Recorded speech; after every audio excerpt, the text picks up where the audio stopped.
Surprise! What the hell are we doing on here? It's Sunday. It's a new show. Yeah. Yeah. Okay, like, remember how we said, and I think I mentioned this on the last movie review, remember how we said we were going to wait until we got $1,000 on Patreon a month before we started a third show? We ain't nobody got time for that. Yeah, we decided that we're just going to go ahead and put up another show. I mean, we got some like heavy hitters out there, supporters that are you know what I mean, paying us on Patreon. We're not going to let them down. So we're going to go ahead and we're going to do the third show. Yeah. All right. So what we're going to do, since, as I said a couple weeks ago, we got this new AMC Stubbs A-List program where you pay $20 a month, you go see 3 movies in the theater a week. So we decided... We can make money with He it. decided, why don't we just... Well, we're going to the movies anyway. Right. He was already recording little reviews anyway for his Thomm Shitty Movies Facebook page. I said, let's do new movies. So yeah, let's just do little capsule reviews of new movies when we see them in the theater. Then we can take A-List, all the mileage and all that booze and write that off of our taxes. Like you do. So no, we're just going to go ahead and open up a third movie, and we're going to give you recommendations on new movies that are in the theaters now. Yeah. And because now we can see them, and we can't watch them all. We can only watch 12 a month. Yeah. But based on demographics and shit, they're probably the same movies you'd be interested in. Because 12 of them a month, half of them we're not going to be interested in really. Yeah, true. You know what I mean? It's like, you know what I mean? It's what they're showing there is not, you know. I mean, generally we're going to stick like we do with our, you know, movie retrospectives, horror, thriller, science fiction, action movies, stuff like that. Stuff we like. So, and chances are it's what you like. Yeah, it seems like what you guys like too. Right. So, you know, we're going to go and do that, go see 3 movies a week. We'll probably do most of the filming in the theater while we're in there because, you know, we can do our impressions like right after the movie is over, which we did on this first episode too, except for the bit on Hellfest where we actually did record some, but we lost the video, so we had to like redo it. Right. Where we talked about the movie. But that's basically what we're going to do. It's just going to be like a shitty little informal, like, well, not shitty, but... Yeah, we don't want to do it like real formal, so like some of the other channels do it. It looks fake to me. It also looks like it's paid advertisements. And sometimes they get so far deep into it and so geeky into it, I think it almost compromises what the experience is actually like when you're seeing it in the theater. You know, some guys will pick a movie apart to minutia, and the average person really doesn't experience the movie that way when they're seeing it.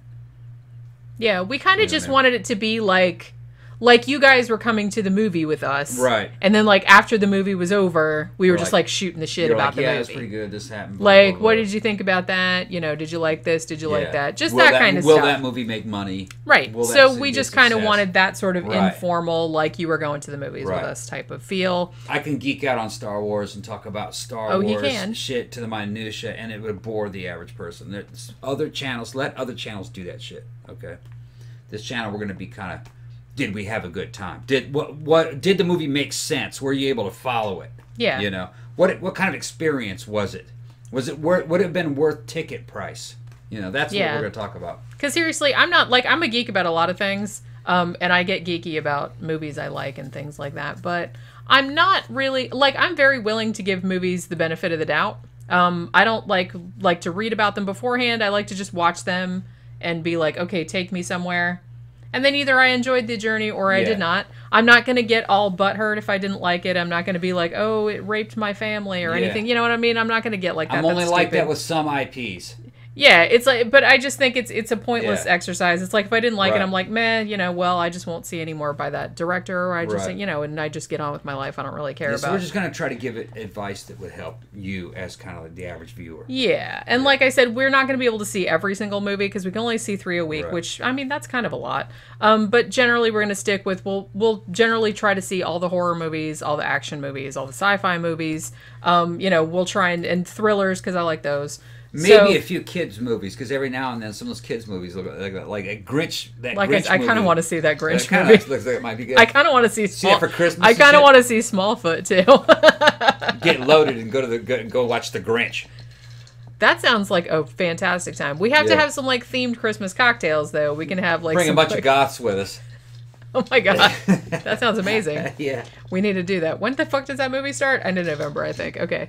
But yeah, well, over the coming weeks, we'll be seeing all the main, we'll see the new Halloween, we'll be seeing, probably see Overlord and all the new ones that are coming out. I already saw Mission Impossible. Yeah. Awesome. I like So, Mission yeah, Impossible. so that'll be on this episode just after this introduction. Yeah. So without further ado, here is our little ramshackle little reviews that we recorded at the theater. Bitches. After seeing all of the recent 3 movies that we saw this week. So please enjoy this third 13 o'clock show, the 13 o'clock matinee. Take that.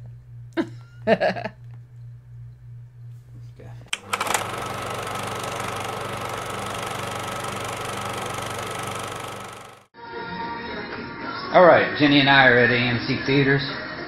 It's actually kind of a quiet day today, isn't it, Jenny? Well, it's Monday. Monday, yeah. Monday, October 8th, and it was 12:35, but that's when the movie's finished. Yeah, we're going to see Mission Impossible Fallout. Yeah. It's got Tom Cruise. I like Tom Cruise. I like to bust on him. You know what I mean? Because I think he's an arrogant prick. But I also think Tom's kind of sensitive. Yeah, that's right. Yeah, I think he's sensitive about shit. I think we missed it. Yeah, I think we missed it. Which one? Oh, one. Oh, duh. Yeah, that one is nearly damn invisible. So I don't know much about this movie. I have seen, I think I saw Mission Impossible 3, and it was pretty good. But it's just a James Bond type movie. Where the fuck is Theater 1? Oh, okay, yeah. There it is. Let's see if there's anybody in here. Let's see if there's anybody in here. To be a child. I have seen that change. There's only one other person in the theater. So let's watch this thing. Any kind of abuse and All right, so we just got done seeing Mission Impossible Fallout. It was good. I liked it. Tom Cruise saved the entire world. Yeah. Again, you guys, I don't think you appreciate how we can just go about our daily lives because Tom Cruise is out there with his OT powers. OT powers. Saving the world from Scientology. nuclear annihilation. Yeah.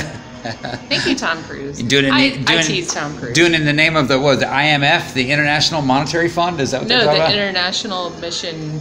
Okay. What was it? The Impossible Mission. The Impossible Mission Force? Force. Okay. Yeah, I think that's what it stood for. Okay. They had like a logo at some point that it was like Impossible Mission something. Yeah, no, they're not CIA. They're some kind of a contractors, I think, that work for the CIA. Right. Like they're working in tandem, but they do like stuff that's supposedly impossible. Like, hey, this kind of thing that's probably not going to be able to get done. Why don't you guys go do that? But they always do it though. Yeah. So by definition, it's not impossible. Yeah, it was a cool flick though. I'm a big fan of James Bond movies. I liked the new Daniel Craig James Bond, and really, this movie kind of folded right into that universe. It's that same genre. There's MI6 in there and stuff. And really, you could kind of imagine that this is taking place in the same universe as James Bond. It's like a slightly funnier James Bond. Well, there's humor in it. A little bit more humor. It's not like a comedy, but there's more humor in it than generally is in a James Bond movie. Another thing that I noticed is that there's just more in this. Yeah. James Bond is kind of dark and slick and kind of low-key. This one, if you like James Bond, there's more in this. There's a lot more shootouts, a lot more chases, more interesting guns. I would say the tone is a little more brash, a little more positive. That's a good word to use. Well, the situation's different also. It's like a less elegant, like not in a bad way. It's an American. It's like an American. It's an American version of James Bond. Like not as slick, like you said, but it's just kind of more scrappy. Yeah. Like a scrappy James Bond. Yeah. And I have to say, saying is how I'm not like a huge fan of Tom Cruise. I don't hate him or anything, but it's like the whole Scientology thing. And you know. Well, we're just talking about the movie. Right, he's been in some movies and stuff. But I have to say that I don't think that I saw any of the other Mission Impossible movies. I may have seen the first one, but I don't really remember. I think I saw 2 or 3. But I have to say though that you don't. I mean, the story is, even though it's like intrigue and everything like that, it's like a complex story, like a James Bond type story. But I didn't have any trouble following it, even though I hadn't seen any of the other ones. Yeah, you could watch this as a standalone. Yeah, there's like some references, I assume, like back to the other movies. But you don't need to have seen them because they give you enough to like figure, okay, I figured this out. I figured out who that is. So you don't really need. It is a dense plot, but you do have fun. It's action packed, really. Yeah. The whole thing, you know, and I don't. Sometimes you kind of lose what's going on inside of a James Bond movie the first time you see it. Somebody's like, wait a minute, hold on, what happened?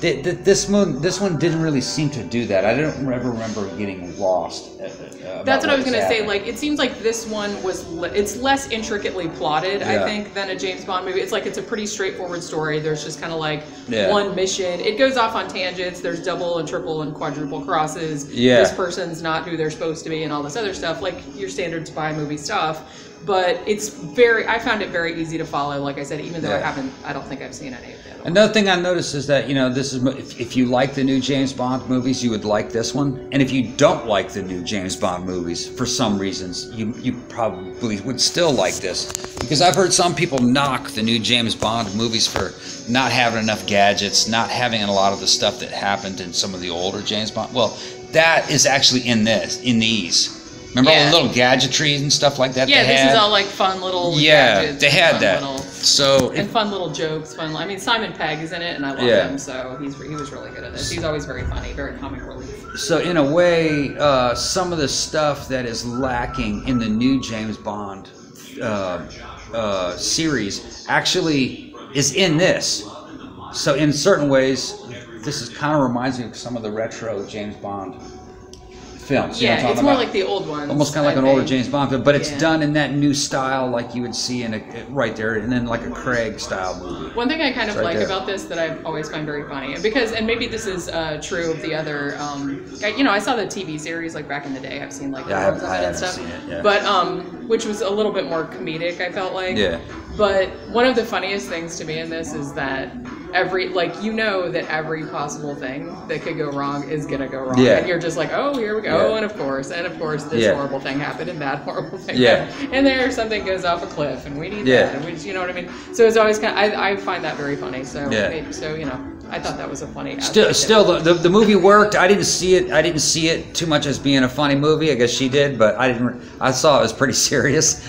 There was comedy in it. It mostly is. There was comedy in it. That's just funny to me. Right. There were some characters in there that were that had comedic, qualities. In fact, Ving Rhames is good in it too. I like. In fact, Tom Cruise's character, Ethan, he has a sense of humor. He does. You go, I'm just making this up, that type of deal. There is some of that in there, but it's not a comedy.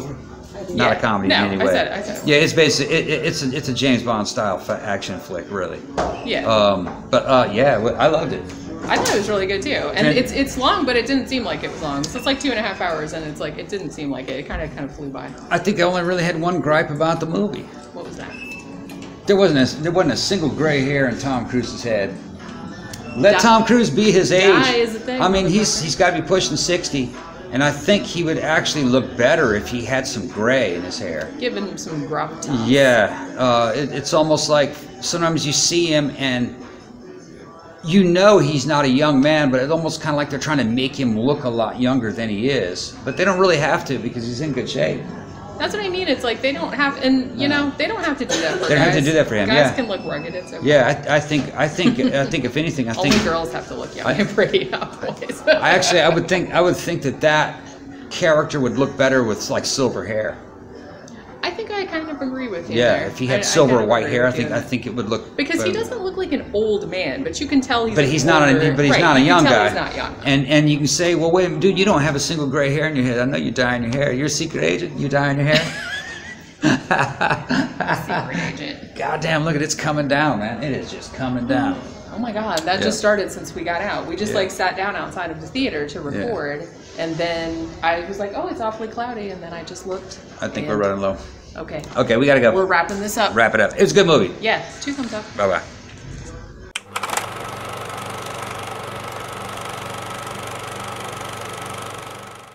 Okay, we're back at Altamont Theater, AMC, and we're here to see. Evidently, it's a Hellfest. It's like it's supposed to be kind of like a conventional American slasher flick. That's all I know about it. It's like a slasher movie. That is like what is it? Like a theme park, like Universal Halloween Horror Nights type of thing. Yeah, it looked in the trailer. It looked something kind of like remember Funhouse? Funhouse. It looked like Hooper. Yeah, it looked like something like that. So. Okay, that's cool. We'll wait to see what this. I don't really like to know a lot of about movies before I see them. Yeah. I like to just go see them. Yeah, it's about, what is it, 5:35, 5:40 in the afternoon. Yeah, it's a Tuesday. Yeah, let's see. I wonder if there's anybody in there. There's like, the theater's really crowded because I guess the AMC stuff. Yeah. Let's see how many people are in this theater. Sounds like something's going on in here. Introducing the all-new Corolla hatchback. Toyota, let's go places. Taco Bell's latest There's only like 3 other duo people in here. has arrived. Featuring the legendary Beefy Crunch Burrito, packed with flamin' hot Fritos, and a medium drink. It's the new $2 duo, Well, we'll just only at Taco see Bell. what it's like. We'll get back with you.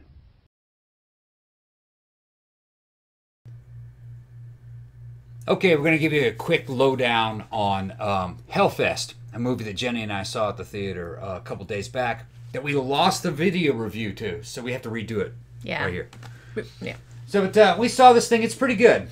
I'd call it a classic American slasher, almost a throwback to the 80s. Done well, though. It's a well-made flick. What do you say, Jenny?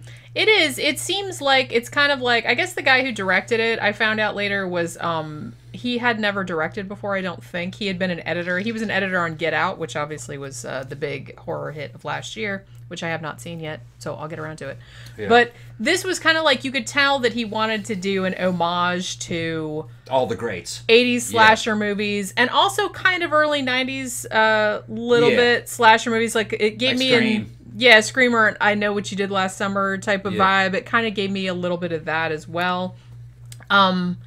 I don't think it wasn't supposed to be set back then, was it? Because they all had like modern cell phones and shit like that. But it could have been. It didn't really matter. Like, the gimmick with this one is that 3 couples, and of course they're all cute couples, so they go to this thing called Hellfest, which is kind of like an amusement park or a convention with a big horror theme. And there's all these fun houses and haunted houses in them. And they go to these places, and there's a stalker stalking them, trying to kill them. It's pretty cool. So there's murders happening in fun houses, and there's scares coming from a couple different directions. Like, you might be scared by something, but it turns out it's just really just a part of the event of the fun house. Or it might be this guy who actually did jump out and stab you, you know.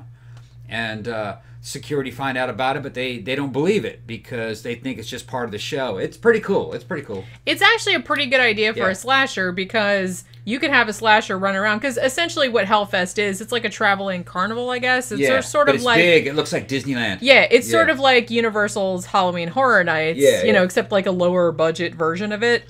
But they take up like this whole thing, and there's all these mazes or houses, just like at Halloween Horror Nights. It looks good. And some of them are supposed to be like super extreme, and so there's all these like costumed actors like jumping out on you with and axes like axes and stuff. So it's a pretty good setup for like a slasher, because you don't know, is this the guy, or is he really a murderer, or is he just an actor, whatever. And the dude that's running around killing people, he's dressed like staff.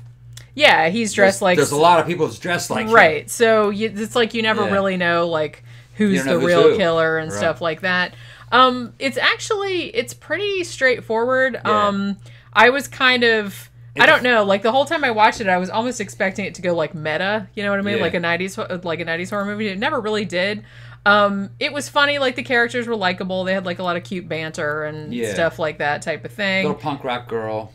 Yeah, she was pretty cute. Yeah. And that's almost kind of when I first saw her, that's what kind of made me, like, gave me the idea that it was supposed to be set in the 80s. But it wasn't, because they have, like, normal, like, modern cell phones and stuff. So obviously not. But, you know, so they just go to this place and, like, you know, get picked off one by one. Started off very standard, though. I was thinking, yeah. I was thinking, this is well made, but, you know, I've seen this before. This is the same crap. But as it went on, I was like, it started to win me over. Yeah. I'm like going, okay, the guys who did this knew what they were doing. They're fucking with me. But it's good. You know what I mean? It got better. Yeah. And towards the end, I was smiling. I was enjoying it. Yeah. I'm going to say, like, it's not a groundbreaking horror movie. It's not like, it's pretty much a standard 80s, 90s slasher setup. If you like that type of thing, then you said, you know, like, it's not reinventing the wheel or anything like that, but it's a perfectly enjoyable, slasher movie for Halloween. If Standard was good for the 80s, I don't think Standard was very good for the 80s. I'd actually put this into the realm of well made. I think it is very well made. Yeah. One of the best things about it, I really liked all of the. I mean, obviously, a great deal of care. Good. It was a tight script. Was taken to make all these little Halloween mazes look super cool. The lighting was very cool. The music. The soundtrack. The soundtrack was actually pretty good. You can tell they're trying to start maybe a franchise with it, or they kind of have some hopes in that direction. The way it ended, it's gonna... it didn't super go over the top with it, but you can see that it's they left it open for that type of thing. Like, this is going to be a recurring character, a recurring killer type of thing, just like Halloween or Scream did. So it was a similar kind of thing going there. They left it open for that. Yeah. They did, yeah. So, but it's still just a standalone. Like I said, I was almost expecting it to go meta, but it really didn't. It's, like I said, if you like, it reminded me quite strongly, like I said, of I Know What You Did Last Summer, kind of crossbred with Tobe Hooper's Funhouse. Yeah. It was kind of a similar type of thing going on where it's like, you don't know, they're in the funhouse, and is that a real corpse, or is that like a fake corpse because everything's supposed to be fake? So it kind of had that sort of vibe. I don't know how well it's going to do, because it seems like, I think it's going to get lost in the crowd, actually. I think so, too. I'm not sure people will know how to appreciate it, because actually we weren't the target audience for this. I think the target audience was much younger than us, and I don't know if they have what it takes to appreciate a movie like this, actually. Yeah. I think this is just going to kind of get lost in the crowd. Unless, maybe I'm underestimating them. I don't know. But I'm not sure. I do kind of feel I'm not sure if young people would actually get the references. Yeah, and I do feel like, since we're kind of old and jaded, and I've seen I've seen a shit ton. I've seen 80% of horror movies ever made. Yeah. So it's like I said, it's nothing spectacular. No. It doesn't do anything different with the genre. It's basically just a loving homage, pretty much, to kind of 80s and 90s. Competent. It's very competently made. I'm going to give it that. I give it a thumbs up just on competency. Yeah. The quality was good. Yeah. I thought the quality was very good. But like you said, was it anything groundbreaking or super memorable? I don't think so. No, it was just like a competently made, like an enjoyable. Yeah, real enjoyable, real fun. I had a good time. I had my M&Ms, my little caramel M&Ms. I'm just sitting there. It's almost Halloween. I'm like, oh, it's a slasher movie, and it's kind of has Dario Argento kind of colors and shit like that, with all the super primary color shafts. But who knows? Stuff. I mean, for all we know, there's 17 and 18-year-olds that saw this, that was burned into their mind, and and it's imprinted deeply, and from here on out, they're expecting this as a standard. So, you know what I mean? How do we know? We just have to wait to see what happens. I mean, who would have thought that Evil Dead 1 would have been a classic? Yeah, who would have thought that any of those movies would have been a classic? But when we watch that again, I can see why. Yeah.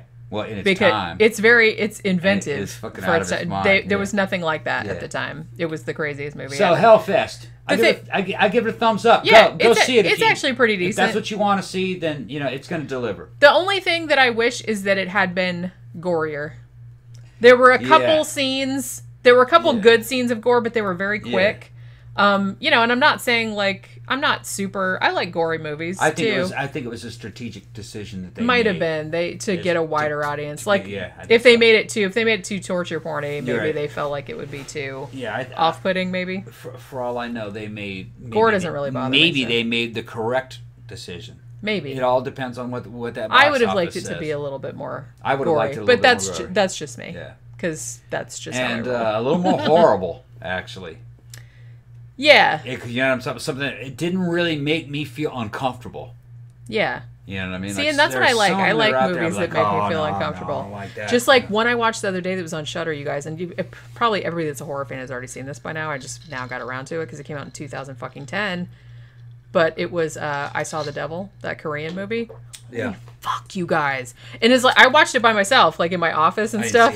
And it's I'm surprised he didn't come in and see what the fuck was the matter with me, because I was in here going, oh shit. I had to turn away a couple times, and I never do that. So that's a huge plug for that movie. That was fucked up. That movie was fucked up. I'm going to get back to Hellfest. Yeah. I thought Hellfest was well made for what it was. I think that they hit the target they were aiming for. It's whether or not that target is actually there. Yeah. That's the thing. It's about what I expected when we went in. I didn't Right. read anything about it beforehand, which I think I said in the intro, but because I don't like to kind of bias myself. I just like to kind of take the movie on its own terms, and it was about exactly what I was expecting to get. It wouldn't surprise me if this movie ended up developing a fandom. I mean, It probably will. Most things if it do developed a these days. fandom and then a sequel came out and the sequel was successful, I would probably go, yeah, I can see that. Although I have to say the new Halloween movie is coming out this week or we're gonna next see week, that one too. and it will probably overshadow this one. Yeah, It looks good. I don't know. maybe. I don't know how it's gonna go. But then again, we'll I mean, by experience or from experience, we know that horror movies often depend upon things like syndication and rentals and time. You know what I mean? Yeah. So word of mouth. Word of mouth and time. So who knows? This movie might be very well regarded in 3, 4, 5 years and might have sequels. And so it was what it was. It achieved its goals. I think. Like I said, I enjoyed it. It was an enjoyable popcorn movie. You take your date. I'm called a popcorn movie. I really don't like that term, but it was a movie you take your young guy, you take your date to, and you see a little horror movie, and no one's really offended. But it's not horribly scary, but But it was cool to see. The visuals are good. The music's good. It was entertaining. Script was tight. There wasn't anything about it that pissed me off. You know what I mean? There was nothing about it that was a turnoff. Everything made sense. You know what I'm talking about? It was just fun. Yeah. Towards the end, I was smiling. I was enjoying it. Yeah, I was wondering how. See, I never know how he's going to react. We go see movies, and by the time, that last one, because he always just kind of sits there and watches them. And he's like, that last 1/3 of it, I'm going like, okay, I know where they're taking me. Okay. Now it wasn't anything new, but I'm pushing 50. We've seen everything. We've seen everything, to see. but I knew you're right. I like this better than that other fucking thing that I saw that I fell asleep during with the satanic one. What was the name of that one? With the girl's head got whacked off. Oh, Hereditary.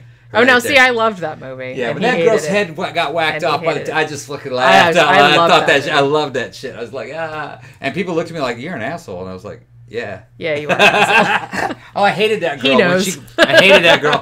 I hated that girl. I hated all those characters. When that girl's head got smashed, I just fucking loved it. I'm like, yeah, fucking smash her. Seriously, though, I loved that movie though. I thought it was really good. Although I kept waking up when I heard people screaming and looking and seeing the gags of the guys crawling on the ceilings and shit, and it did do some weird stuff in the very end. With some of the imagery was very creepy. The imagery, I enjoyed it. I just didn't like it. The problem is that I really like a story that is character driven, that has characters that I like. Heredity didn't have any characters I liked in it, so I didn't give a shit. This movie, I would say I liked it better because I liked all the characters in it. Yeah. And they got killed. And I liked all the characters, so I put this movie above Heredity. I neither liked nor disliked these characters. They were just there. Oh, come on. They were, but they were the slightly. The little punk rock girl got killed. The fucking black girl, the cute black girl got killed. It's just cute girls and guys. Yeah. And one dude, they're trying to fight, go down heroic, and he died anyway. I mean, they were kind of generic in a certain way. Yeah. But the kids watching these are generic from our point of view, so they can, True. You fuckers are generic, The kids are generic, So they can identify. You guys are all interchangeable. We can't tell one from the other. Yeah. So. God, we sound like fucking horrible old people. It's okay, kids. You're gonna be in these shoes one of these days. You're gonna be just like us. Damn fucking kids. We were the same when we were kids too. I'm never gonna be like that. And then now we're pushing 50. And and that was cool. It happens to everyone. It's all right. No, I thought Hellfest was cool. I'm gonna give it a thumbs I think younger people will probably enjoy this more than older people. I liked it, but I'm just like, it's nothing you haven't seen before if you're old. Exactly, but I thought it was well made. But younger people would probably dig it. We're looking at the genre. Yeah. In the genre, I thought it was, that whole genre. I'm sick of that whole genre in a certain way. Yeah. There's not a lot you can do with the slasher genre. It's pretty much all been done. But I did like the kind of haunted house aspect. Yeah, that was a new angle. Yeah. Well, you can take it back to Funhouse. Yeah, Funhouse did it too. But, similar. But so if you like that kind of thing, then go check it out. If you don't, then don't. I don't care. Do what you want. It's a good one to see on A-List. Yeah. If you've got AMC A-List, where you're not really paying. They're not paying us for this, seriously. Yeah, I always try to plug it. It's just that going up against this for box office sales, I'd probably rather spend my money on something else at any given time. Yeah, That's if it was if I had to pay for a ticket, I would have paid for something else. Then I probably would have gone to see something else. Yeah. Or I probably would have been like, man, I paid. It's not a bad movie. It's just the competition. It's everything else that's going on at the same time. Right. There's just a lot of other ones out there. Right. This one, like I said, I agree with you. I think it will probably get lost in the shuffle. It seems like the reviews are kind of like 50-50. It's got about a 50%. Like some people are like, yeah, it's all right. And some people are like, it's lame or it's forgettable. So, I feel like we'll kind of see how it shakes out. But like you said, who knows? Time tells. Yeah, who knows how people are going to react to it. We'll see. But anyway, that's our review of Hellfest.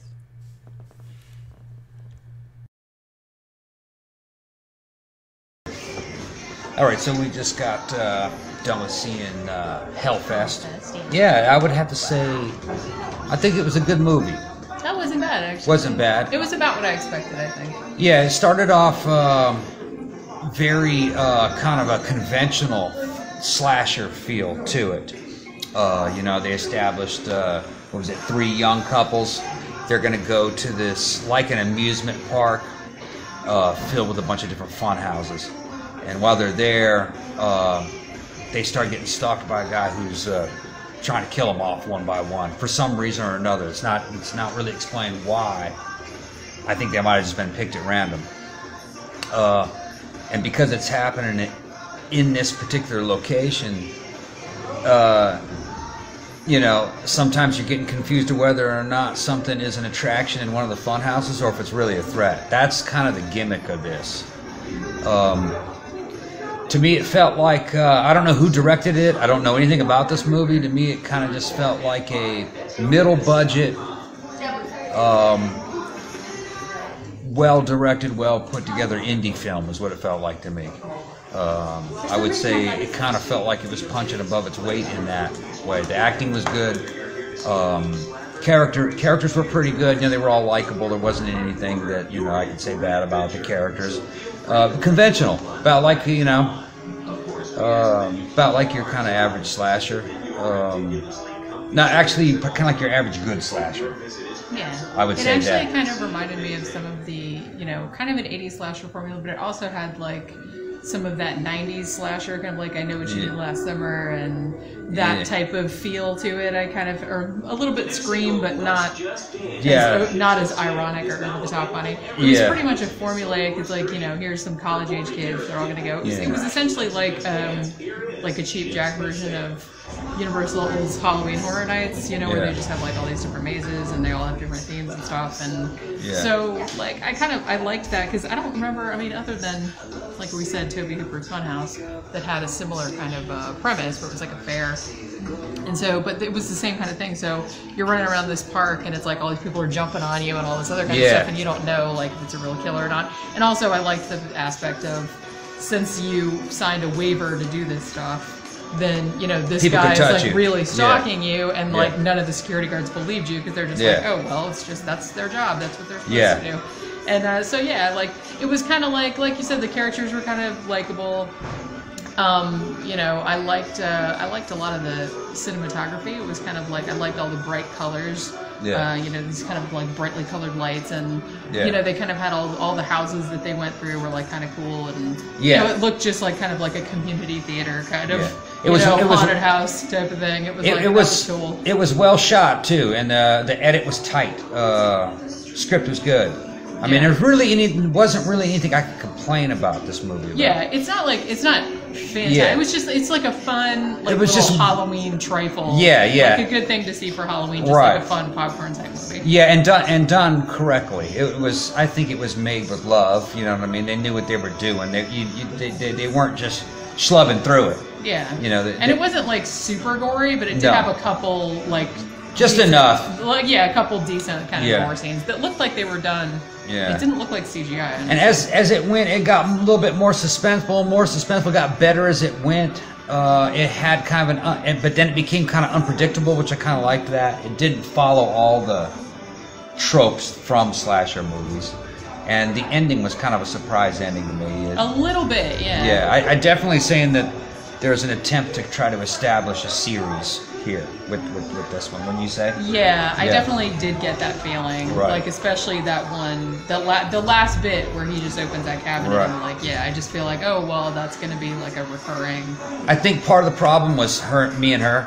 You know, she's a horror writer, and we're both older. I think maybe if we were in our late teens or early 20s, we probably would have enjoyed this movie a lot more. Because we've seen a lot of this shit over and over again. Yeah, it's like, like I said, it doesn't do anything new. It's pretty much a standard formulaic, you know, a bunch of college-age kids go to X place and then a masked killer. Like, and we're not the target market for this. There's not like any crazy big twist or anything like that. It has, like I said, it has a little bit of a surprise. And I would definitely say we're not the target audience in terms of age group.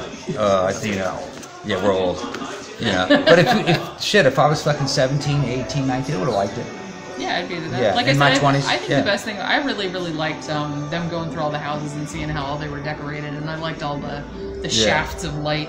Yeah. You know, it was almost like a Dario Argento type. Yeah, there were some really good shots in this. Here's some red light and here's some green light, like following people. It was they knew what they were doing in terms of lighting and getting shots. They got some really good shots there in some of those chase scenes with that guy walking in with the axe and the big, you know, laser. Yeah. Rainbow also, prismatic Thomm things. Was in this briefly. Yeah, from his Candyman. voice. Yeah, he shows up. And there. his voice was in a lot of it too. Like he was kind of like the master of ceremonies. I thought it was him. It was. Yeah. I thought it was him. And I saw then all of his a name sudden, in the credits. yeah, okay.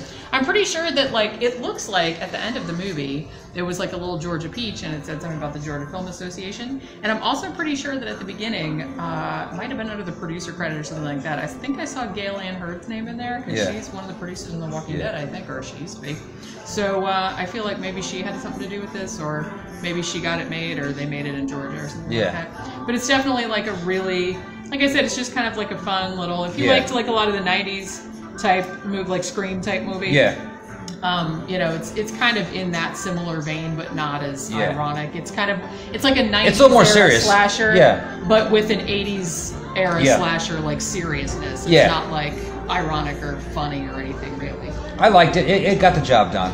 Yeah, it was. In its genre, it's good. And like I said, it was about what I was expecting it to be like. You know what I mean? Yeah, so, it was. I wasn't disappointed. In no way was it a disappointment. It was. It was right there. It was correct for a genre. It did what it. And there, you know, a lot of callbacks to the. They don't make a lot of movies like that anymore. No, I feel like. No, but it was good. Yeah, I quite liked it. Yeah. Okay. All right. Bye.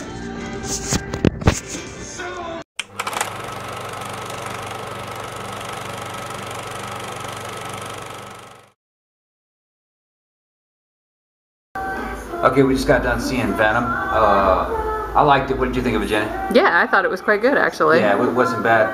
We had technical difficulties with my little tablet, so we're going to use a little camera, and we can't get us both in the shot at the same time, so it won't flip around.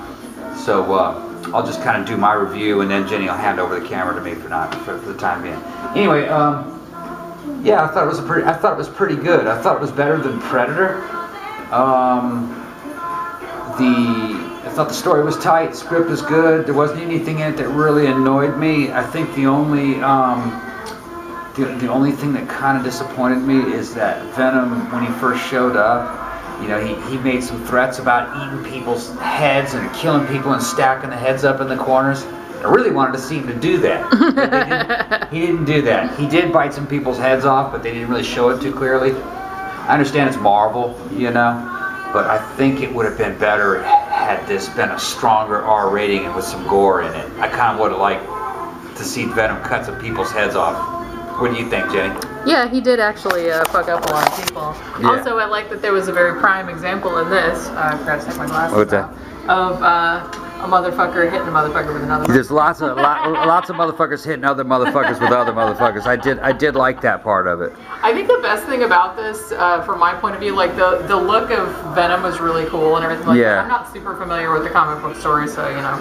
Right. But I really, really liked Tom Hardy in this role. Yeah. This is totally different because I really liked him a lot in Mad Max Fury Road, but this is like a totally different part for him. He's like kind of the schlubby loser type of guy, and like. And he looks very small, doesn't he? Yeah, and so he like gets this alien parasite essentially, and he's like arguing with him about So I liked like a lot of the humor between him and Venom once Venom like kind of took over. I really like when they're talking to each other and they're in the same body, and it kind of made me feel better because I said, Jenny, that's who I'm talking to. That's who I'm talking to. That did actually remind me of you. It's exactly. It's the other one. You guys, that's what Thomm does. It's like he walks down the street talking to like nobody. Yeah. So maybe he has a Venom in there. Yeah, there is a Venom in there. I've never seen it. Okay. It can't like go.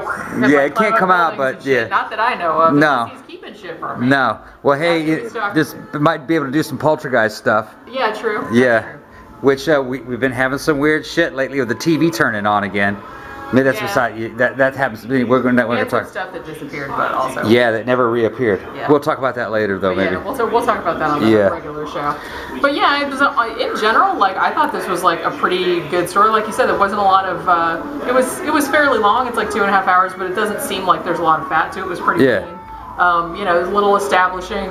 His stuff at the beginning, like his emotional state and everything like that, but it didn't spend a huge amount of time on that. It kind of went back and forth with like how the aliens got here and all this other stuff. But speaking of how aliens got here, did you notice what they did? Both Predator and Venom, both of them had aliens coming here, and they both said that the Earth would be uninhabitable within a generation because of who paid for that advertisement? Do you think? Well, I don't know. They both said it was one generation. That's not true, but. They stated it as if it was true, which is weird that both of those movies involved aliens coming to the Earth. Well, it gives us. Well, it gives aliens an incentive. Incentive to come to the Earth. Maybe that's what it is. It gives it like more of a time frame, so it seems like we got to do something. We got to do it now. It's just like for dramatic. Okay, yeah. It's just weird that they did that exact same one and that within a generation. You know what I mean? It was just like weird. Okay, but I don't know. I can't really think of anything else to say about the movie. I don't really like these Marvel movies that much. I think most of them are pretty vapid. This one was probably one of the better ones that I saw. I think this one actually worked, like I said, because of Tom Hardy and because one had humor and all, like kind of dark humor. Yeah. And the conflict between him and Venom is like inherently interesting. Yeah. Because Venom is obviously an alien. He wants to eat people, and obviously Tom Hardy. There was elements of monster. Want him to do that, so. I think one of the things that I really liked about this is that there was an element of monster movie in it and sci-fi. That's kind of. I think that really what it made. I think probably coming in a real close second in terms of Marvel movies, personally, the ones that I liked, a real close second would have been that very first Captain America. I kind of liked that one. I'd probably put it on par with that. Although we have to say, like, I haven't really seen a lot of them. I saw the first Captain America. I think I saw Winter Soldier. I saw the first couple Iron Mans. But I'm not like, I don't usually rush out and see all of them. No, I saw some. I saw some of them on Netflix. Yeah. And I watch it for about 15-20 minutes, and I'm gonna go like, why am I watching this? And I usually just like some of them are all just stop watching them. I'm not, I'm not so into like all the the extended universes. So a lot of times, like a lot of the stuff like is lost on me because I don't really. I'm sure Marvel fans are gonna love this one. I'm sure people who are not Marvel fans, when they see it, would like it. I think it's got good. It was entertaining. It's got a good crossover. Yeah. Because if you don't like Marvel, at least you have a monster movie. Yeah. You know what I mean? And there's not. Yeah, that's what I mean. You don't have to know anything about. You don't have to know anything about universe. Like I'm sure if you do, you'll be like, oh, it's that guy. Oh, it's that guy. It's, you know what I mean? But it's like you don't have to have that. Right. Like you can just enjoy it, like you said, as a monster movie. And that's how I kind of took it. You got anything else you want to say about it? No, I think that's it. Yeah, this is a wrap. All right.